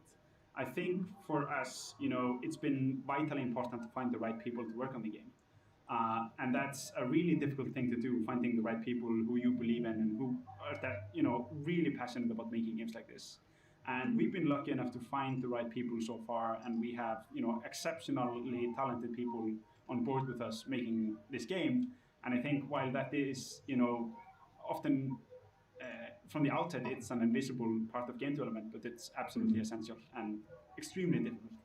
Yeah, so you kind of mentioned before that, Iceland's quite small. Does that mean that you guys kind of struggle to find that talent that's out there, or is it quite rich in terms of game development? So, as usual, Iceland is excellent per capita. We're best at everything per capita. And among those in the Nordics, we have the most developers per capita. That's not really a useful metric when you look at the fact that we're only like 300,000 people, basically a small fisher town someplace. Mm-hmm. But Iceland is completely unique in the way that CCP, another pretty well-known developer here in Iceland, kind of paved the way for all the other game developers here that are now thriving. We have a great educational infrastructure that pretty much covers all the different fields of game development here in Iceland. So we have exceptional talent coming out. And so I think, considering the size, we have great access to talent. And another part of it is that we've had a lot of Icelanders who got into game development early and moved to other countries and then moved back with a lot of experience helping new teams form and build games here. So while it's definitely a challenge to find people in a smaller nation, we're blessed by the fact that we do have exceptional talent here, and we have an educational system that is actively each year graduating new students who know game development. What Haldor is saying is that we're a nation of nerds. Yes. And like another per capita is that, I don't know, it's an incredibly high number of people in Iceland who play games at all ages. Yep. Like an insanely high number. Yeah, that's really crazy. And, we've kind of mentioned what's the most difficult part about game development, but what are you most proud of up until this point? That's, it's not, it's a difficult question to answer because there's so many things. I mean, making games is, it takes so many people to do so many things for it to go correctly. And I think what we're most proud of is that so far we seem to be doing it correctly. With the great people. So I think what we're most proud of is the team and the progress that we made with this team. Yeah, I think that's a very good answer in general, that just the talent we've collected around us and the friendships that have formed so strongly within this company. Yeah. I think that's invaluable and is what's going to drive it forward. And then, finally, guys, what are the benefits of signing up with a global publisher like Koch Media and being part of their brand new label? That's a great question. So obviously we touched on the part that we're kind of stuck in Iceland, so our outreach is quite limited on an island in the sea. No, but all jokes aside, the main benefit is that it's an extension of the team, and it's a great extension of the team. Yeah. We talk about the things that have been the most difficult, and that's building the team, and the things that we're most proud of, which is again the team that we built. And for us, Koch is a fantastic extension to the team. It's a publisher full of great people who are really passionate about games, and they're empowering us to deliver these games, worldwide. And I think that is anything a developer, an ambitious developer, could ask for in a publisher. And we are absolutely glad to have you guys. Thank you so much for your time, and I cannot wait to give people more information about Echoes of the End. From one side of the globe all the way to the other. If you like the game Gothic and hardcore RPGs, The Last Oricru is just for you. I got to sit down with two guys from Gold Knights and talk all about them and their new game. Hello there, guys. Today I am joined by Gold Knights creative and game director Pavel Strnad and executive producer Vladimir Gershel to talk about their game, The Last Oricru. Hi, Pavel. Hi, Pavel. So you guys make The Last Oricru. What is the game about? It's an action RPG where I try to show the relativity of good and evil from different perspectives of living and breathing war. So when you guys say living and breathing, what do you mean exactly? It is important to understand that The Last Oricru is quite challenging and skill-based RPG, but compared to many other titles in this genre, our story does not take place in some dark and deadly realm. Waking up in a living and breathing sci-fi medieval world of Wardenia, players find themselves in the middle of war for supremacy over the whole planet. There is something interesting about the war, as usually warriors of each side believe that they do the right thing, often fighting for survival and well-being of their people. So the idea of the game is to show the player the war and the euphoria of the winners, but also the misery of the losers, to make the player realize that the number of decisions he can make in the game will affect all the living beings in the world. So you mentioned that you make choices during The Last Oricru. How impactful are they? The impact is major. First of all, you are the one who decides which side will win the war. But there are many different roads through the game, and you can experience the whole game only after multiple playthroughs. I want to give every player his own experience and try not to push any moral code of what is wrong and what is right. Simply, you make the decision and actions, and based on that, individual characters have their own reactions. This creates different situations, so you can find your own friends and allies and play the way how you think it's right or fun. Exactly. Each player can define their own path to side with different factions or betray them and influence the future of each race and in the end the entire planet, basically. And it is not done just by a few choices somewhere in dialogues or by completing some quests, but by your continuous actions and decisions. Let me give you an example. In many scenarios, you are asked to kill the general of Redkin people. And you can obviously refuse doing that, but if you decide to kill him, there are many possibilities of what you can do with his head, which serves as a proof of his death. You can keep it and become hero, or you can give it to the queen and come closer to her heart, or you can give it to another characters of this conflict with different outcomes. While I'm playing, guys, if I decide to be a little bit mischievous and kind of go down the route of everyone hating me, what does that mean for me? Yes, there is an option that you will try to do as much harm to do as many beings as possible, and there are some dark characters that will be pleased by that. However, cooperation with them may be eventually very painful for you. That's another interesting thing, that often there is some hidden party involved in many wars, which profits from both sides of the conflict and the conflict itself. So that's a bit of the hidden part in the game, which you can play, but it will be a little bit difficult to play. So the game has co-op. Can a friend help me with the boss battles? Can we play the whole entire game together? How does this work? You know those lonely nights when you play games which are super exciting for you, but you feel a little bit sad that you cannot share that experience with anyone? That was generally the idea. Yeah, there is a great demand for couch play in the whole third-person action RPG genre. So we are sure that for our future audience, the co-op is going to be one of the most, or the key features of our game. And that's why we went even farther. We have many situations what can be solved in co-op differently than in single player. So you can find new fun ways of how to kill some bosses, or solve some puzzles, or reach some special secret areas. But you know, at the end of the day, combat is bread and butter of an RPG. So if you, for example, play as a melee tank, while the second player plays a magic support, you will enjoy tens of awesome hours of shared fun. Oh, wait, so you're telling me there's magic and melee? What does this mean for the combat of the game? Well, the combat is targeted at more experienced players. I'm very much on the wave of recent challenging RPGs that are based on the skills of the player, timing and stamina. We are trying to build some interesting magic mechanism in the game that would let you use some more than block and fast attack buttons.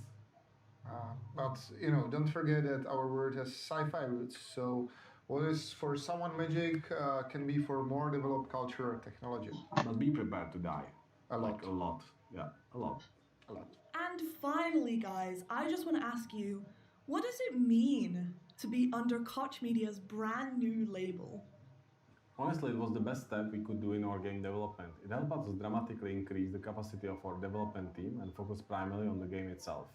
And yet, we still have the full creative control over the game, and all the feedback we are getting is really helping us to make a better game. So far, it was the best decision ever. Yeah, I'm very pleased that I could use my long-standing experience with big publishing houses and restructure the game and the team to shape which was the right fit for such a strong partner as a Koch Media.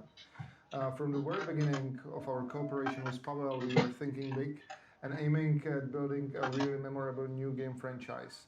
And being part of the starting portfolio of a brand new Koch Media label gives us a great opportunity to fully achieve it. Thank you so much, Pavel and Vladimir, for your time. It's been awesome talking to you about everything The Lost Aura Crew, and I just can't wait for people to get their hands on it. Okay, bye-bye. Bye. We teased it in the sizzle, and now let's hear from our friends at Starbreeze to talk about Payday 2, Payday 3, and their upcoming cooperation with Prime Matter. Thank you, Jeff. Payday. Ahora sí, parece que excited to be here, excited to talk about Payday, and excited to be working with Prime Matter. At Starbreeze, we see Payday as the ultimate bank robbing experience, inspired by classic heist movies, providing a thrill gameplay where you get to experience the thrill of being on the wrong side of the law with a smart plan and a gun in your hand. This is what we've been doing since the original game, Payday the Heist, through the sequel, Payday 2, to the upcoming Payday 3. And our ever-growing player community, Our heisters continue to be an inspiration for us in everything we do, pushing us to make the best payday possible. Música pura payday.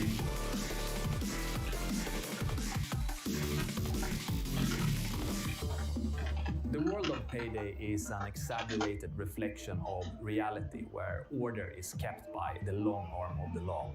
At least until the heisters turn this order into chaos, giving the law the middle finger. That's when adrenaline truly kicks in and the outnumbered gang keeps beating the odds, often escaping with the cash in a hail of bullets. The Payday universe has an ongoing narrative that has been created over the years. The gang has built a reputation by going after the highest profile targets, setting up some of the craziest heist plans, and going up against some of the most powerful of enemies. And through all of this, the gang keeps coming out on top. In their exploits, the gang has become, as they call it, the tightest crew ever. The wider criminal underworld of Payday lives its own life, where movers and shakers want a piece of the action, or a piece of the payday. In the gang's life of crime, they are way past the point of no return. And as we look ahead for what's to come, the gang will learn that there's no rest for the wicked.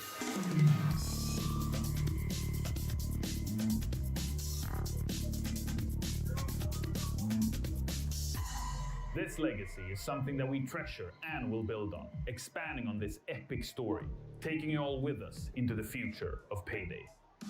Many players have enjoyed Payday so far. It's been an amazing journey for us at Starbreeze. On Steam, Payday 2 has the biggest player community of any game. This truly means the world to us. Payday turns 10 this year, but we're only getting started.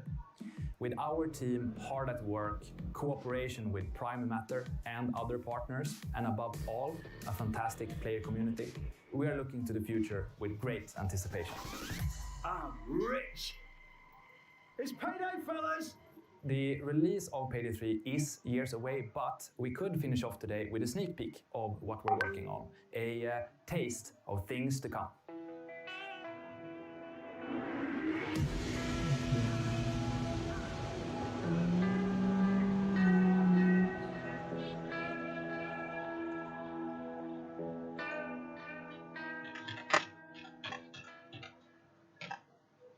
Well, there you have it. Quite a lineup. And Opal, I know we're going to be hearing much more from Prime Matter in the weeks and months ahead, right? That's a great question, Jeff. Prime Matter will be taking a huge leap into the streaming world.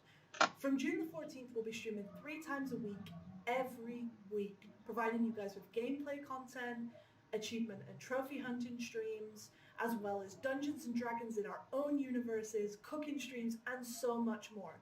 We also want to get our developers involved and have it so that you guys get to know our developers better. Not only that, but expect to see a lot more shows from us in the future. And Jeff can help us out too. Absolutely. I cannot wait to see what Prime Matter has for us in the future. Thanks for announcing with us yesterday at Summer Game Fest, and I look forward to being back with you again later this summer. No worries, Jeff, and thank you for your time. It's been awesome hosting with you, and I can't wait to do more in the future. And a thanks to you guys watching, to the streamers who are co-streaming, to our new gamers who are looking forward to the titles that we've shown you today. We are focusing on making fun, unique, and honest content for you guys. So, stay safe, stay cool, and I will see you guys on Monday. Bye! ¿Ya?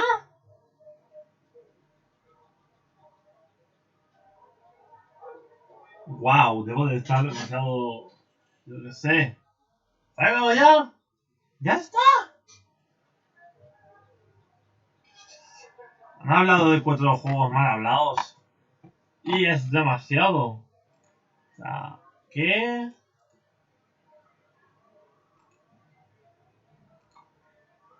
Flipo, tío. Flipo muchísimo.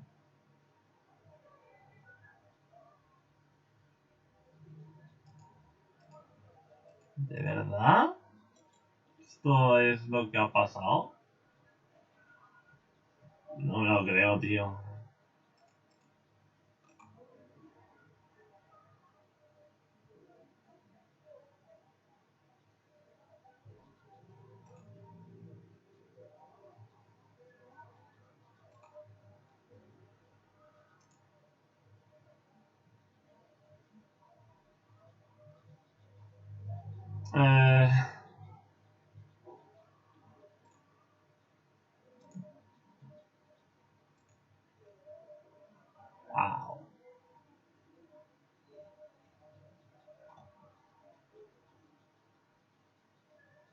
¿2 horas de mi vida de verdad para esto?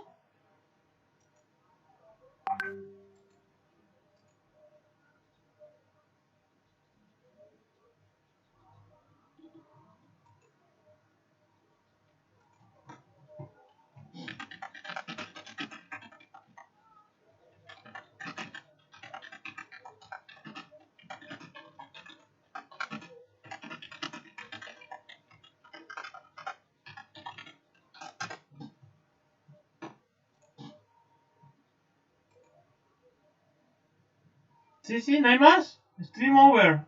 Y ya está.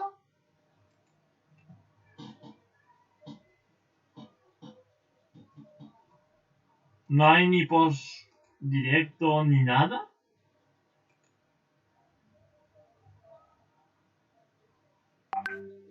Wow.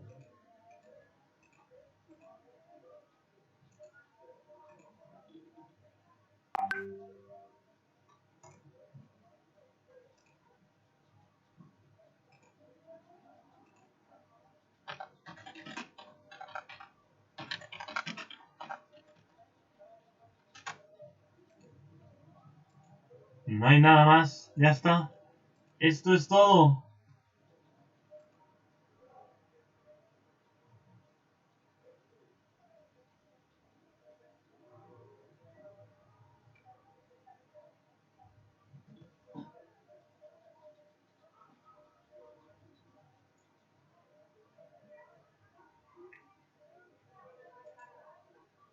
O sea, de verdad,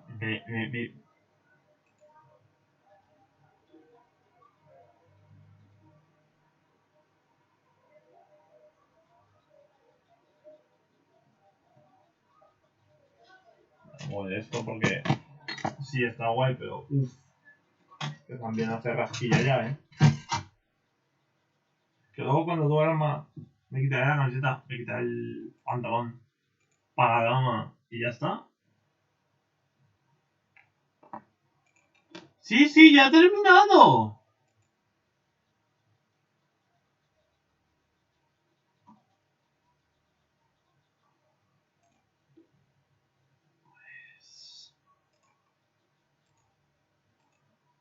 Yo ya he cerrado el directo de Koch Media. O sea, ya estamos solo vosotros y yo.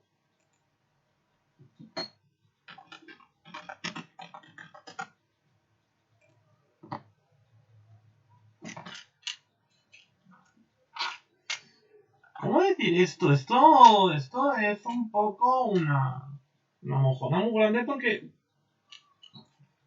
es un evento de videojuegos y Koch Media solo al lado de 4. Y uno de ellos es el Peli 2, 3, no sé, no han dado ni fechas.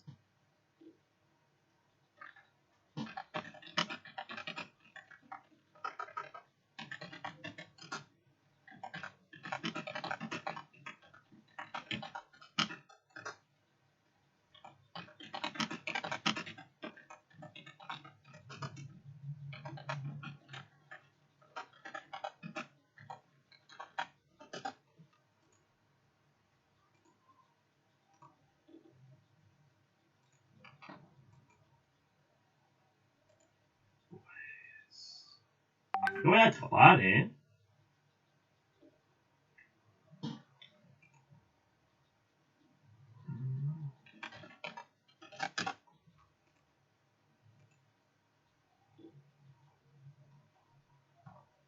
Pues creo que voy a tapar, chavales, porque ya no hay nada más. Así que nada, esto ya está, se acabó. Así que nada. Supongo que mañana me pondré a editar algunos de los vídeos de Hyrule, que tengo 2, y para adelante. Así que nada, voy a tapar, chavales, lo siento mucho, pero casi 2 horas de... Así que nada.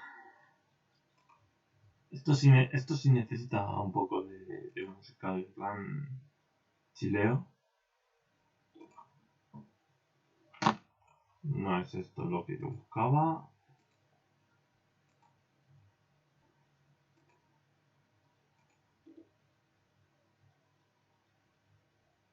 Voy a poner de nuevo, yo creo.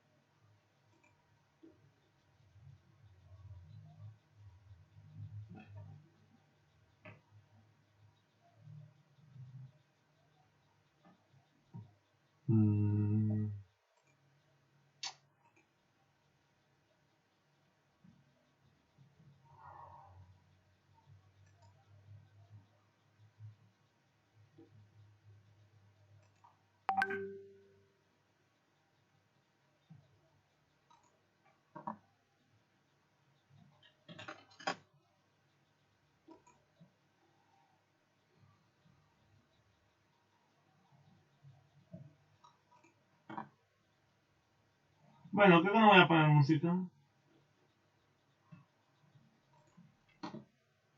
Pero vamos a chapar, vamos a hacer los saluditos. Un saludo a Ricardo Gómez, que ahí ha estado. Otro saludo a Marito Dano, que se ha pasado por el directo. Un saludito para Juan José Alonso, está bueno, que ha estado un ratito ahí dándonos. Muchas gracias por haberos venido. Y bueno, nos veremos en la siguiente experiencia de directo, ¿no? Que será pues la guerrilla. Mañana tenemos muchos directos, ¿vale? Mañana digo, tenemos guerrilla, tenemos... ¿Mañana qué tenemos? Mañana tenemos guerrilla a las 5. Wolfsoma a las 19, que son las 7. Ubisoft a las 9, Devolver Digital a las 10:30 y Gearbox a las 11. Uno no me va a dar tiempo, lo tendré que hacer el miércoles o el jueves, en plan, viéndolo yo tranquilamente, pero lo haremos. Y si tengo que hacer directo viéndolo, lo haré. En fin, no me enrollo más. Espero que os haya gustado y nos vemos en la próxima.